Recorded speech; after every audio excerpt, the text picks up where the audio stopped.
My man. All right, are you guys ready? Woo! Oh, wow. Hell yeah. Yeehaw! Am I the only person who's shocked that Vladimir Putin has a girlfriend? Am I the only one? If there's any man out there who has some red flags, girl, let me tell you about Vlad. I know some people like a bad boy, but this is next level. You still have to wear a mask on the New York City subway, which has nothing to do with COVID. It's just an extra layer of protection for when you fall asleep and you wake up to find a stranger licking you.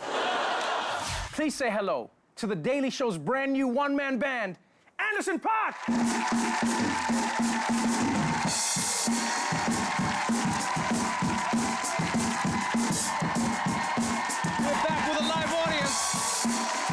I needed to see other people, a lot of other people.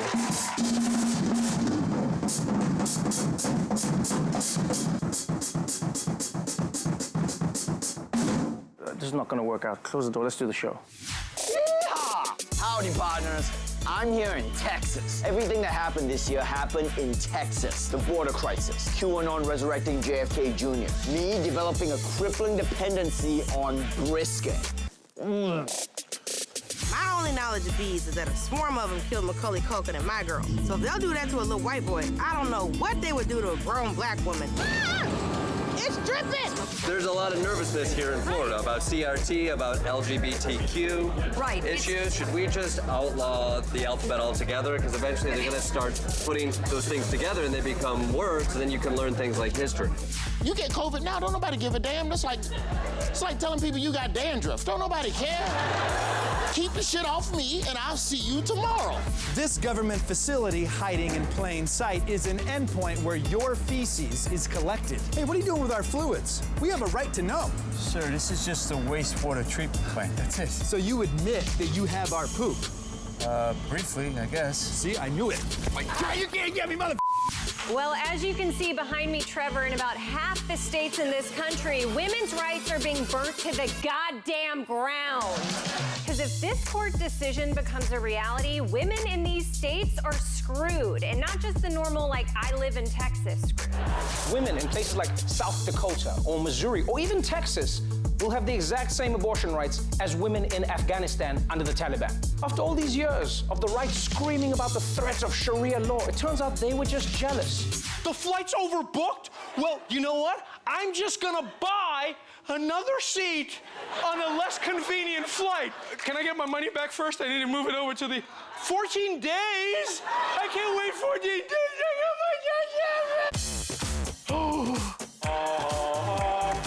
Thanks to inflation, I'm just a glorified bookmark covered in fecal matter. You think maybe you could close your eyes? Nicki Minaj tweeted out that her cousin's friend in Trinidad took the COVID vaccine, and then his balls swole, and he became impotent. You think Dr. Fauci has it rough? The health minister of Trinidad had to spend the whole day going around asking people about their balls. How are your testicles? And how are your balls? Everything fine? I grew up my whole life in an abusive household. Women are questioned for what is happening to them as opposed to people questioning what is happening to them. The Kim Kardashian, Kanye West, Pete Davidson situation started very much in the land of tabloid. And over time, Kanye has become more and more belligerent. And all I'm saying about this story is, if Kim cannot escape, then what chance do normal women have? My guest tonight is legendary tennis champion Serena Williams. Please welcome Ben Stiller, Jake Gyllenhaal, Monica Lewinsky, John Legend, Greta Thunberg. I love having you on the show. You speak to my soul. Gerard Carmichael, Nick Offerman, Stacey Abrams, Bill Gates, Janelle Monáe, Dwayne Wade, Halle Berry, Tandiwe Newton, Mahershala Ali, Ariana DeBose, Amir, Questlove Thompson, Gabrielle Union, Miss India Ari, Rosie Perez, Bad Bunny, Sandra Oh, Evan Rachel Wood, Terry Crews. Oh, I'm gonna show you how to do it, man. You're doing it right now. I love it. I love it. Tweet, tweet, tweet, tweet, tweet, tweet, tweet, tweet, tweet. Trevor Noah saves puppies. Hey. Hashtag follow and subscribe.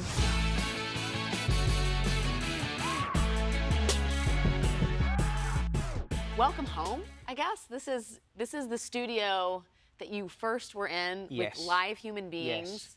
And now you're back. You spent some time holed away in your apartment. But recently, you guys moved the show back to a live studio audience. It's been fun. It's been different. It's interesting that you say welcome home, because for me, the home is less the place and the people. Our floor manager says that all the time. He says, welcome home.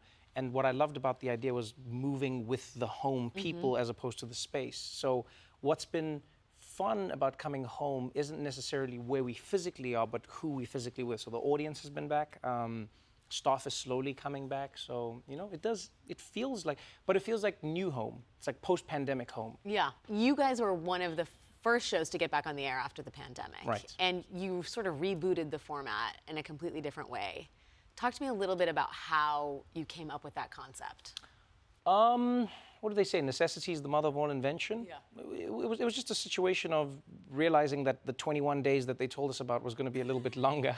And we were at home. How do you create a show from home? What is that show? How do you stay sane? I think that's really what it was about. You know, and I've really been you know, blessed to have people say, thank you for getting us through the pandemic. Thank you for being with us through. But really, it's the other way around. I go, thank you for getting me through the pandemic. I had things to do. I didn't have to try and bake bread. I didn't have to.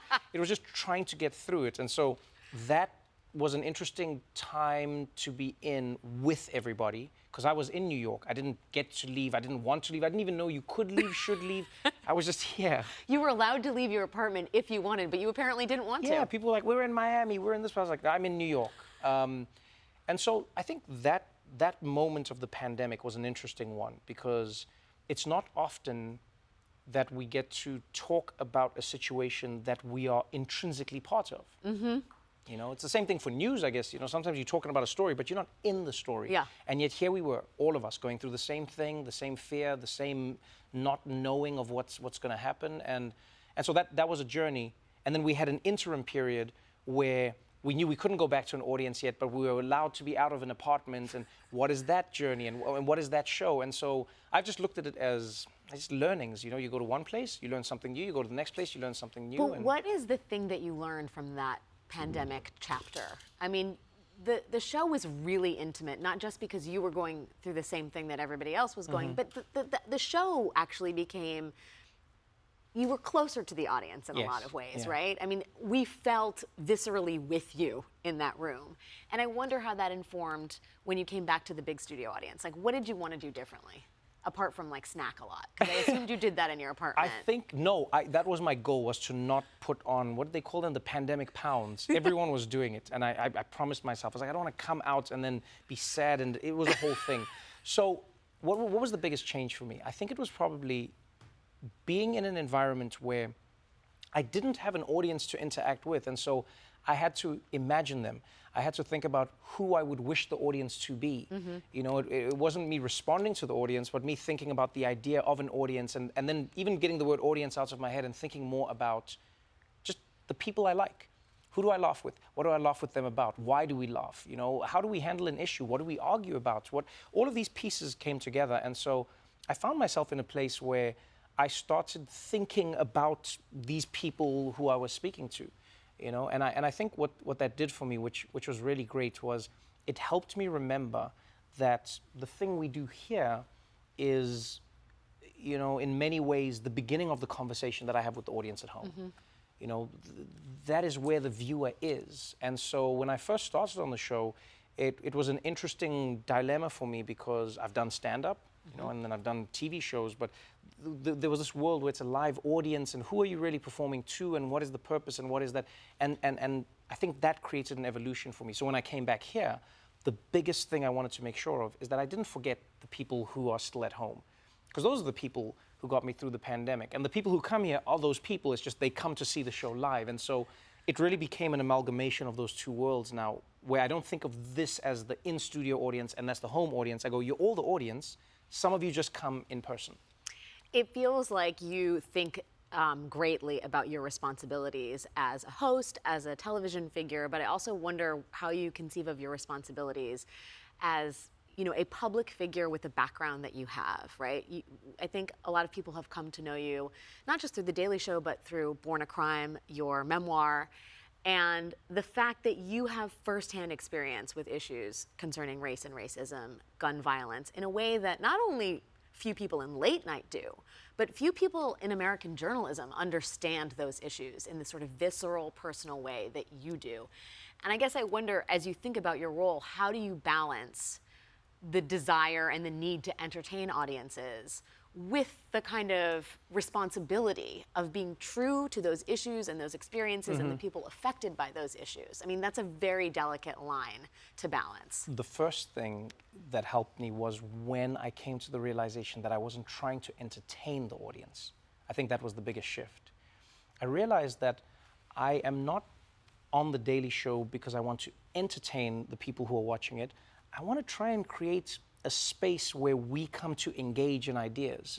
You know, like you and I will have conversations about everything. You know, it can be something trivial, it can be something serious. We'll laugh, we'll get serious, we'll go into it, we'll argue, whatever it may be. I think that's the best space to be in with other human beings. I love that, you know, and so what I realized was, oh, I'm actually not trying to entertain people. When I do that, then I don't give my truest feeling. I don't delve into a topic the way I really think it should be delved into. I find myself thinking about performing and entertaining as opposed to communicating as honestly as possible. I laugh. You know, I use laughter to process pain. I use laughter to point out absurdity. I use comedy to process information in the world. So for me, I then realized that that's what I'm trying to do with the audience. I would like to get to know the audience, and I would like them to get to know me. And in that, we start to build context. And I think every conversation needs context. Without context, no joke makes sense. You know, no issue can be tackled because it's far too complicated. But with context, you start to develop a familiarity. You develop a trust. And so what I realized was, I'm just being Trevor. I'm trying to be as much Trevor as possible. And I want the audience to understand that this is Trevor. And as I get to know the audience, and as they get to know me, we start to develop more of a bond where we just exist naturally. And so, you know, people understand the whys now, which change what we can talk about, how we can talk about it, and what we can put on the show. And so I'm not thinking about, oh, this is a story involving domestic abuse. How do I entertain the audience? This is a story involving gun violence. How do I don't think about that. I think, how do I communicate most honestly with them? And part of that honesty is that I use comedy to process a multitude of emotions that may not necessarily be ha-ha funny. Yeah, I think that's the human experience too, right? Humor is a way of processing the events around us. Sometimes funerals can be funny, right? My grandmother's funeral was one of the funniest experiences I've ever watched in my life. I want to extend my condolences. She sounded like an incredible lady. She was fantastic, thank you, yeah. And I know that she plays a big role in kind of, you know, who Trevor Noah is. How did her passing affect you? I mean, what do you think you will carry with you from her? I think it's exactly that. It's perspective. You know, when we went down to South Africa, and we were there for the Global Citizen Festival, and we never planned a thing around my grandmother. Well, you know, I planned to take the show to my childhood home and let them see a bit of the neighborhood that I lived in for many years. And we never planned. I never assume anything of my family. I don't, you know, go, Grand, you're going to be on TV, and no. But she just, you know, wanted to talk to the people, and my friend who was with us, who was directing, said, hey, you want to, can we capture this? My grand said, I don't really mind at all. And so it was really interesting to have such a candid conversation with somebody who I've only known love from my entire life, but who I never got into any of those specific conversations with because I had never come with the attitude of The Daily Show. And here I was talking to my gran, not just about food or about life or about me being a child, but about politics. Yeah. And here was this woman saying to me, yeah, I know the country is struggling now, but you can't tell me it's worse. She's like, were you in apartheid? You know, did you experience this? If you didn't, you can't say it's worse. And she gave me perspective. And I think that was something she always did for myself, for my family, is she put things into perspective. When you have lived for 9 decades, the perspective that you have on progress, on, you know, on I guess, you know, progressive ideas, on just improving your life as a person, whatever it may be, the perspective you have is a really interesting one. You know, and I think she taught me to not allow the frustration of the moment to overwhelm the idea of progress over time. Yeah.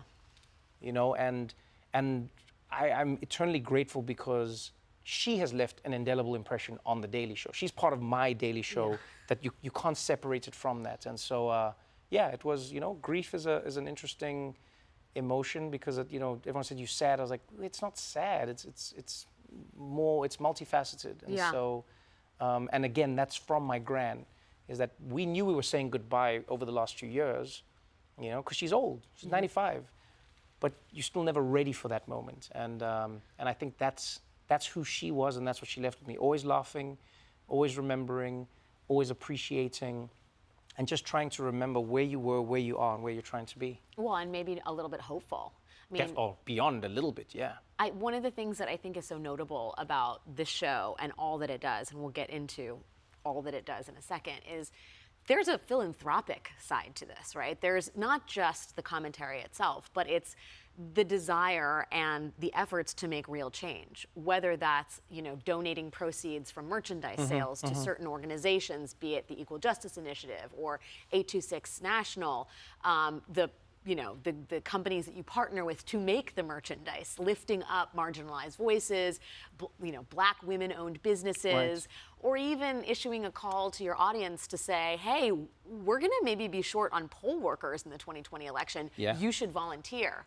Where does that desire come from? Because I think a lot of people think comics and late night show hosts are cynics, right? That they're there to be this kind of satirical take on what's happening in society. But embedded in that philanthropic work seems to be a real optimism that change is possible. I think comics are cynics on the surface and eternal optimists at heart, because just by the very mere fact that they get out there and say things and then think that people might laugh tells you about a certain optimism that we have to possess as human beings. Just a naked hope. I mean, if we were truly cynics, we wouldn't even try. Right. You know, we'd be like, this is never gonna work. We wouldn't even do it. But fundamentally, we do it. I think, you know, maybe it's a defense mechanism. It's, you know, not allowing ourselves to be too hopeful because the world has hurt us so many times. Sure. And so with the show, it was really, again, us experiencing what was happening in the world. It was us seeing how many people needed help. The pandemic was, I mean, it was widespread. It didn't matter who you were, where you were, somebody was feeling something in and around your world, and everything collapsed in and out, you know, on top of itself. You had, you know, non-profit organizations, you had, you know, NGOs, you know, non-governmental organizations. They just stopped getting help. Nobody could get help, and then people who never needed help now needed help, and you had food banks, and you had all of this happening. And one thing I've learned, especially about America, that I've always really found admirable is, you know, America is one of the most charitable countries in the world. People love giving, but oftentimes people don't know how to give or where to give to, you know, and what we realized was we could just be the conduits. We could just take time out of our show to say, here's an issue. You may be, you know, for, against, you may, whatever it may be, but here's how you can connect to these people. You know, and it started with disasters, you know, before the pandemic, where, you know, Chef Jose Andres would be telling us how he's feeding people, whether it would be in Puerto Rico or whether he'd be traveling to Haiti or wherever it may be, and we'd see the difference. And on my side, I don't feel like we're sacrificing, we're giving up, we're literally just using a bit of our airtime to help the audience touch base with the issue, and it makes a difference.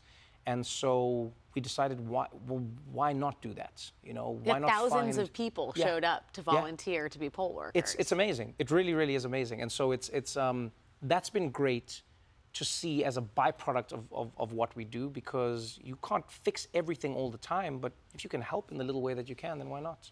I mean, I think you are doing this sort of philanthropic angle is expressed most specifically in those donations and the sort of calls to action, but there's also the kind of be the change you want to see in the world aspect to your actual production staff. Like that you have late night television, journalism in general, the media in general in America tends to be fairly monochromatic and male. And what you have done, being one of the few late night hosts of color, is you've changed your team to be more reflective of the America that we are all in.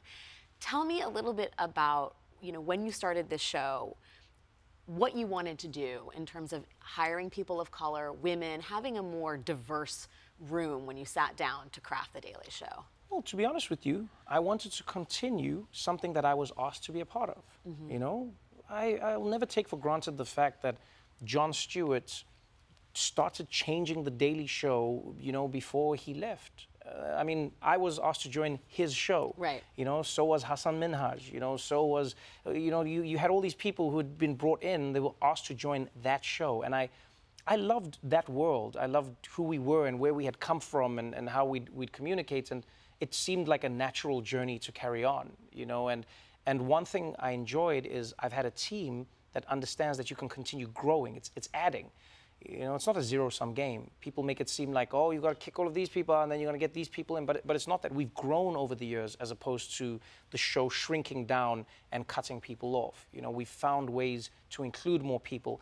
You know, I don't often think of it through the lens of good or bad. I think of it more through the lens of knowing or not knowing. Right. You know, in this industry, just like in many other industries, oftentimes referrals are how people get a job. When you understand that that's the process, you realize how important it is to look outside of the general referrals, because we normally refer who we know. We normally know who we've been allowed to know. And then America tells you a story that helps you understand how we got to this point. So, you know, I've been really, really lucky that my team, you know, now, for instance, my showrunner, Jen Flans, like, she's been one of the people who always, I'd say to her, hey, watch out for my blind spots. I'm not a woman, so just let me know if I'm missing anything. Yeah. We don't have to make it heavy. We don't have to make it something that's, you know, it's like, there's this wall that's holding us back. No, let's speak up, let's move, let's talk. You know, if we have members on staff who are part of the LGBTQ community, they can say something. Hey, I don't know if you noticed this, I don't know if you saw that. Yeah. Hey, this is something. Yeah, great, let's do it, because it's not supposed to be as heavy as everybody makes it. You're trying to be a team. And I think what a good team does is everybody finds the position that they're good at, and you talk to your teammates. You say, watch out for that, look out for that gap, watch out for that space. And that's what we've continually tried to do. We've tried to be in a space where we give everybody an opportunity to get to the show. We understand that not everybody had the opportunity to be seen by the show before. Yeah. You know, and so all we're doing is trying to bridge that gap the other way around and find people who just bring value to the show. You know, now you have people from, you know, Uganda, South Africa, you have Nigerians, you have English people, you have Americans from the West Coast, the East Coast, from the South, Where from are your the Burmese? North. You have Where are the Burmese? the Burmese. You're here now, you see? They asked me about Burmese, and then now here you are. And Boom, so, that's how you make it happen.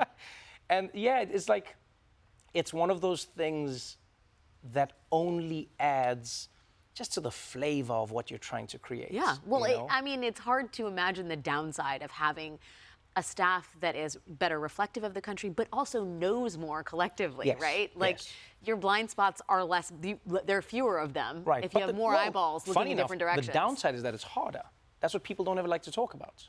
The downside is that it's harder. You mean to find the staff? No, not to find the stuff. If you're looking for Oh, people, you mean you'll find because them. they're different voices? Yes.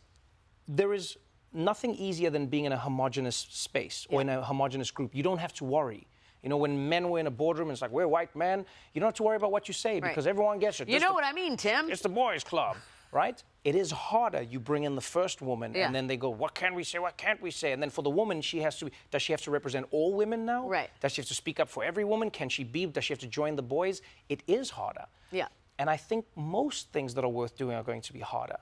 But if you look at it only through the lens of how hard or how easy it is, you don't think of it through the greater lens, which is, what can you improve? How can you grow? What can you change? How many perspectives can you add to a show? You know, so if you're now telling a story about, you know, Nigerians protesting against their police, oh wow, having a Nigerian on staff really helps. Having somebody who's connected to that part of the continent really helps. You know, when you're telling a story about whatever it may be, it just helps. It improves, you know, the complexity with which you can tell a story. And so it is harder, and that's the downside, but I think the upside of it is what you can come away with. I mean, speaking of hard, you guys have taken it upon yourselves to really screw it up for the rest of us who just want to do one thing at a time. Like, I know people who just want to write or just do television, but here at The Daily Show, everybody does 1 trillion things. There are podcasts, there are the correspondent segments and spin-offs. There's just a host of different pieces of content. You guys are flooding the zone. Social, there's the viral clips. I mean, you are blanketing media, both online, digital, you know, broadcast, cable, whatever it is, and making it really hard for the rest of us. It's not a complaint. But I guess I wonder how you think of the landscape we're in terms of content generation. You guys are a factory, and at the same time, you're also doing a daily TV show. Yes. I don't understand how that's physically possible. Neither do I. Have you bent the time-space continuum, and are the rest of us expected to do the same, thanks to you, Trevor Noah? You know what? I think it is a combination of a few things. One, it's people who are passionate about what they're doing. Yeah.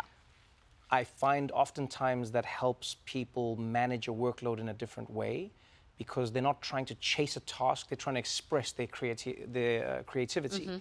You know, so our digital team who are responsible for everything that you see on Twitter, Snapchat, TikTok, YouTube, there's so many different ones, you know what I mean? All of the platforms. Instagram. Yes. They love it.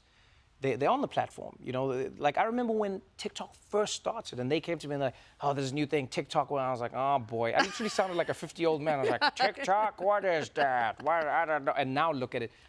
They were passionate. And so it was easy for them to get into that space early. And yeah, so, but you're making it just sound like people kind of like, oh, I want to grow tomato plants. Go for it. You're establishing a certain culture inside the building that is making people feel free enough to be creative and then execute on those creative ideas. You want to have fun. Here's the thing. I mean, maybe you experienced this in the pandemic. I know I did. I realized during the pandemic, you want to be in a world where you're enjoying yourself. Yeah. Everyone talks about life-work balance, but I live here as well. My life doesn't stop when I come here. This is not an episode of Severance. You know, I work here, and I have to enjoy that. So I want to be with people who I enjoy being around. I want to have conversations that are fun. I don't want to feel like it's a laborious exercise that I'm, you know, counting down the hours until I get to leave the place. No, I understand this is what I'm doing for my, you know, my living, but I'm also living. Yeah. And so the people that we've managed to get, we're so lucky. It was just in every team, in every department, is people who understand what we're trying to do, why we're trying to do it, and then we just try to think of new ways to keep on doing it. So we understand that not everyone watches the show on linear television. I know some people who watch the show they DVR it. They DVR it the whole week, and then they binge me. I didn't know that I'm bingeable. That's not a thing that I... Highly bingeable. It's not a thing I ever considered. So you have some people binging. You know, you have some people who only watch the clips. You have some people who are the biggest fans of us, and they go, I love your show on Facebook. I'm like, oh, well, I'll take it.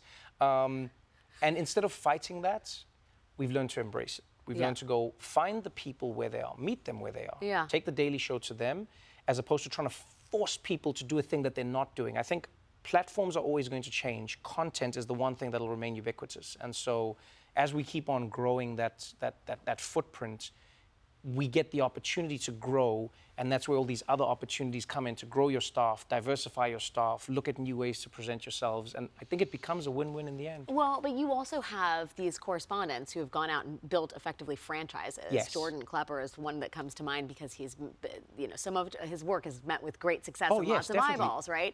And here you have Jordan. I mean, there are no late night shows that have that same organizational structure, right? You have correspondents out in the field bringing the viewers to Trump rallies, which they almost certainly would rather not attend. And that, I mean, that's breaking the mold. It's giving a lot of independence to people who are part of your world. And it's been successful, but there's also an inherent risk in that, right? And I guess I just wonder, how did you think about doing that when you guys began sort of conceiving that idea? Well, the riskiest part of anyone going to a Trump rally is, you know, Trump pointing at them and saying, there's the media, the fake news media. You've been to some of those rallies. That moment gets a little hairy sometimes. Other than that, Jordan has told me stories of moments where they're at a rally and sometimes people are like, hey, you're the guy who talks to us, let's talk. Sometimes they go, you're the guy who talks to us, you need to leave. But luckily, you know, he's managed to play it safe. He's managed to talk to people. He's managed to give us a certain level of insight, funny enough, into what people are saying in their world, which I've always found fascinating, because in America, so many people live in one world, the bubbles, as they call it. And then they're shocked when things happen. I can't believe this happened. How did these people vote like this? I think that was everyone in the year 2016, Trevor. But I'm like, but these people were there. It's just, nobody was talking to them. Nobody was bringing it into your world. I'm not saying you can change them. I'm not saying you can convince them. But at least you can be aware of them to understand what you're dealing with, you know? And so once you understand that you're occupying the same space as people that you may or may not agree with, you realize that that space is occupied. You're people, you're in it. And what the correspondents have done, Jordan's a great example, is he's taken us into a world that many people were unfamiliar with and have now become a lot more aware of as an idea and as a concept and as an energy. And so all the correspondents have done that in different ways. And what I've enjoyed is seeing each correspondent find their own thing.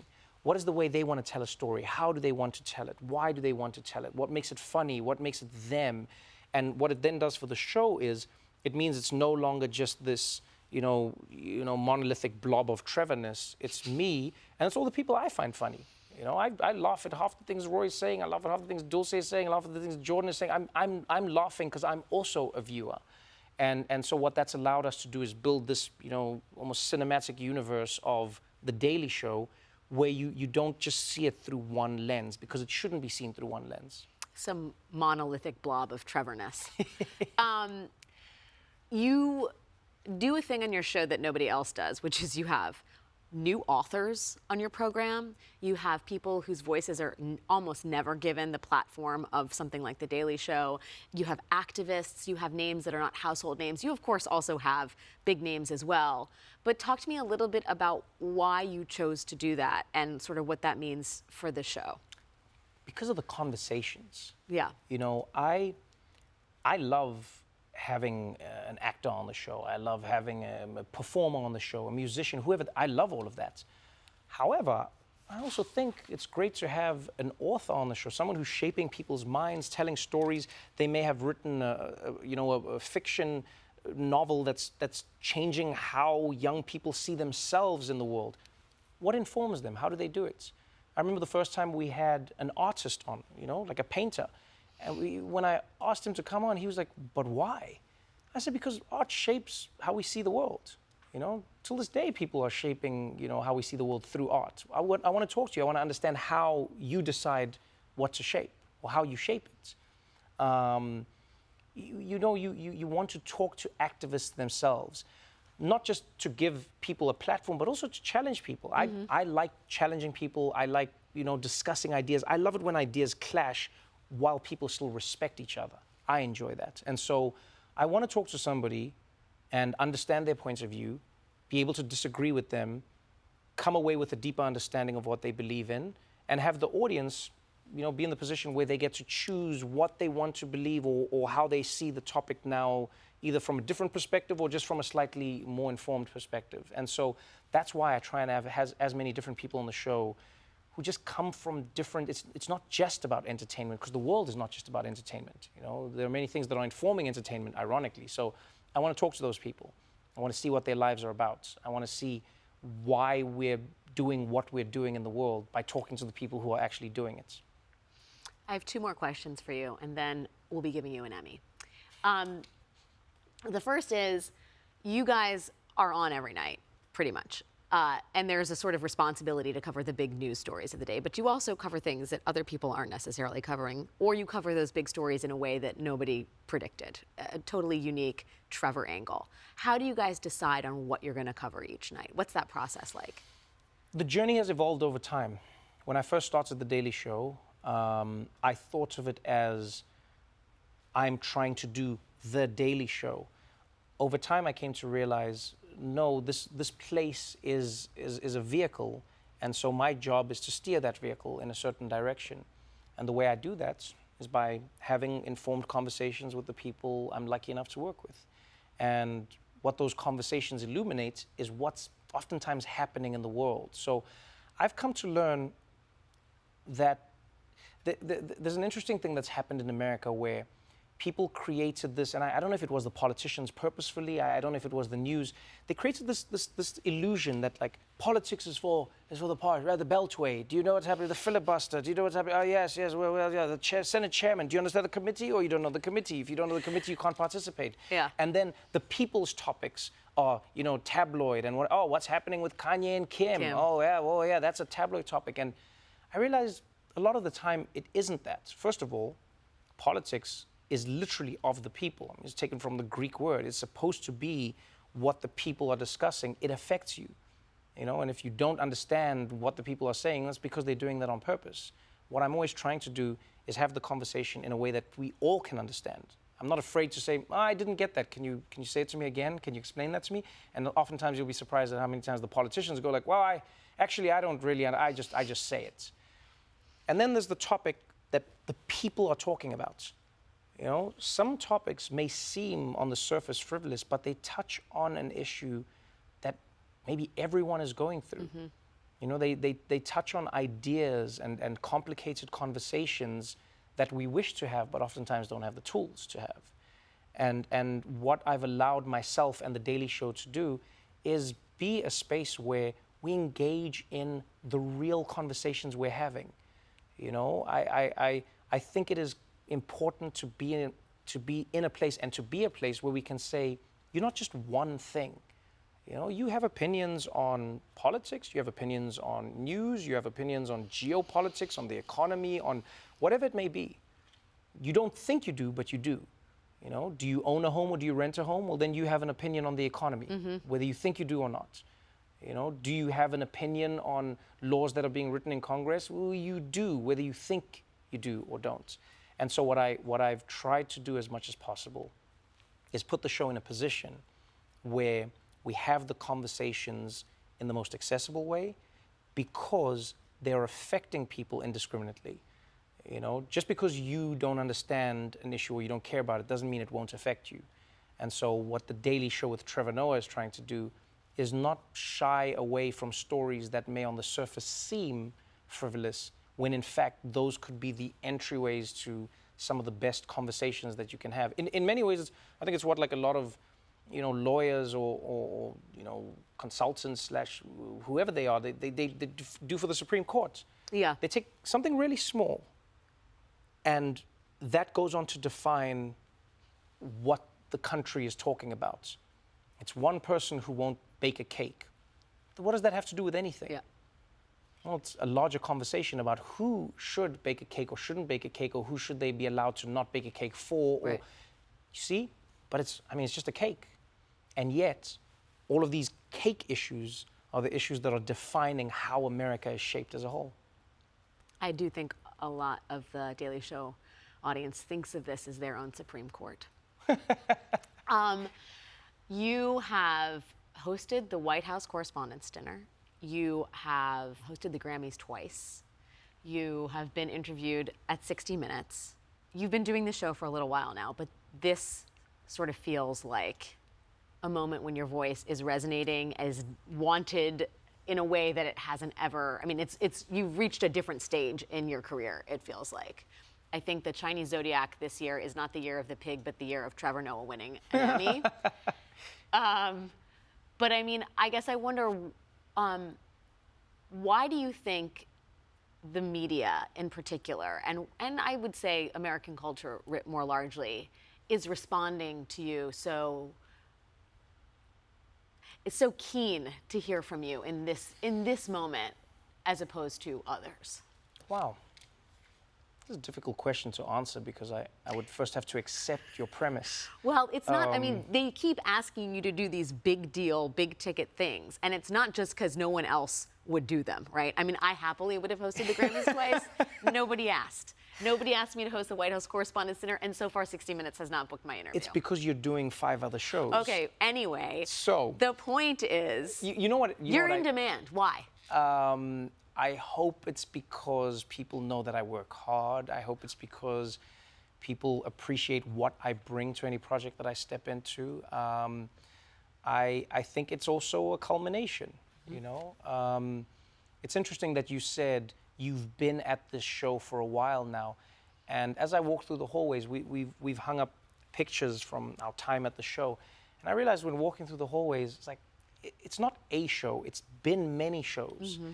You know, for about 2 years, I hosted The Daily Show with Trevor Noah of Jon Stewart, you know? And I only realized that in hindsight, you know? And then you look at the next years and it's like, okay, this is The Daily Show with Trevor Noah about Trump, you know, because that's what it really was. Processing this madman who Americans had never seen, and yet for an African, I found so familiar, you know? And then the next era became doing the Daily Show, but from home. What even is the Daily Show now? Yeah.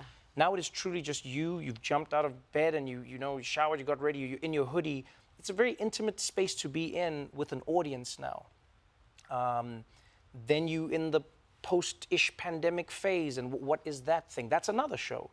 And now I feel like we're beginning a journey of a completely new show once again. And so this show is a culmination of all the other shows that have followed it. This show is a culmination of every experience I've had. It's everything we've done. Whether it's us going on the road to places like Florida, or going out to Cleveland for conventions, or creating parts of the show that travel in unique and interesting ways.